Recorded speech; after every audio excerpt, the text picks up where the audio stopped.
Thanks for logging on to fan590.com. David Alter, Mark Masters of the National Post, guaranteeing you at least 2 more episodes from Hamilton City Council because, once again, we don't really have any firm answers, but maybe we're getting close. We know that the city is not going to budge anymore in terms of their commitment. It's, I think, their first hardline stance on anything throughout this entire process, Mark. Yeah, no, it's Ivor Wynne or bust for the city of Hamilton as it pertains to this Pan Am Stadium and the public money on the table. They've eliminated their backup option at West Harbour. They're pushing forward with Ivor Wynne, even though there is a sizable funding gap at the stadium. So now the hard work of filling that funding gap continues. $38.6 million. We heard from Mayor Bob Bertino, who said he was confident that the provincial government may be able to shrink that a little bit in the 3 days that they have before the city management reports back to City Council right here. What about the Ticats, though? It didn't seem like a lot of their needs were addressed in the final plan that was voted on. And because we haven't heard of any money up front, we know about ticket surcharges.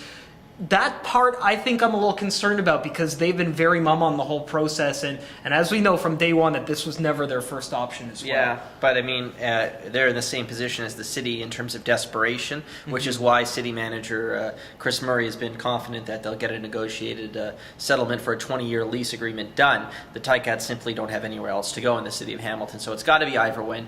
There's a lot of anger around the table behind us here from city councillors still at the Tiger Cats for how they've handled themselves in this process. They want the Ticats to put up more money, but Bob Young will come back and tell you I've invested $30 million in this team already. I've built the new video board at Ivor Wynne Stadium, and now you want to pay me even more when I'm not even getting the site that I think I need. So there was some anger. I don't think they're going to get that much, if any more money from the Ticats in terms of capital costs. But Chris Murray says he'll go and ask them, and we'll see where that leads. But I think a lot is riding on the provincial government to fill this funding gap. Bob Bertina said he had a positive vibe coming from the Premier's office that they will fill it. And don't forget, Chris Murray does not believe the funding gap is as big as it looks right now. He thinks Infrastructure Ontario, who produced the number and produced the estimate, usually inflates that number by about 20% to make up for cost overruns that may come in. So there are a couple of reasons why the city is somewhat, optimistic that this funding gap that seems pretty big on paper can be bridged.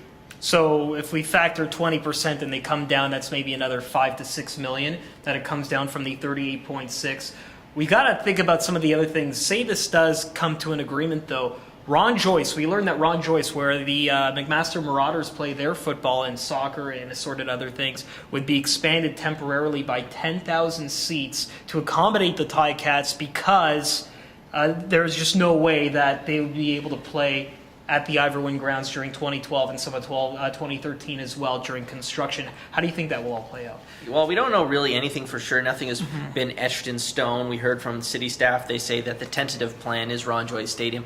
There's not that many options when it comes to trying to keep those home games in the city of Hamilton when the construction is taking place. Scott Mitchell, the president of the Ticats, have held out hope that they could maybe do the construction during 2 off seasons. It appears that maybe that can't happen. So yeah, Ron Joyce Stadium seems to be, you got 6,000 plus 10,000 temporary seats, 16,000. The capacity at Ivor Wynne right now is about 30. The average, though, is maybe in the mid-20s, maybe a little bit lower for most games. So you're losing a little bit there, and the city is budgeting some money to help the Ticats during that transitional period.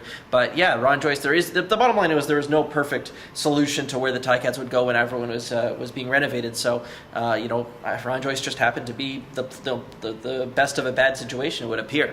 Thursday morning, 9 o'clock, back at City Council. Is there a fine, refined solution and a negotiated agreement to be able to be presented to Toronto 2015? Your best guess? Well, I think we're going to hear something about the provincial government and how much more money they're going to pitch in. I expect that we're going to hear the latest negotiations. Remember, they have till February 1st, which is the deadline set by Toronto 2015, the Pan Am Games Organizing Committee, to get this all done. So they don't have to. What they did today is said, Ivor Wynne, that's where we want to go. Pan Am, we've got that one thing done. We know that the site is Ivor Wynne. Now they got to figure out how they're going to pay for it, and they don't have to have that final plan in until February 1st. So we'll get an update on Thursday. I wouldn't be surprised if nothing really more of substance came from that. I wouldn't, I don't think we should expect some wide-ranging motion to come out of Thursday, but we'll get some more specifics, perhaps on the 20-year lease agreement that's being worked out, and on how they're going to bridge this funding gap. So that's what we'll see on Thursday, I think. I think we're here Thursday, and I think we're here for a marathon of a day on Monday, on January 31st, which will be the final get it all done or abandon this altogether, because it's been a marathon-long process that I have to imagine this could be our longest day on that day, because I don't see it ending that soon. But it's really going to be interesting to see how it plays out. And don't forget, even after February 1st, you might think, oh, February 1st deadline, that's when we'll know. We will not know anything until mid-February. The Pan Am Games Organizing Committee will have a Board of Governors meeting, Board of Directors meeting. They're going to look at the proposals from Hamilton and from either Mississauga or Brampton for a smaller stadium, and then decide what the best way forward is. So we won't know the final solution to all of this until mid-February. So a happy Valentine's Day for all the parties involved, it would appear.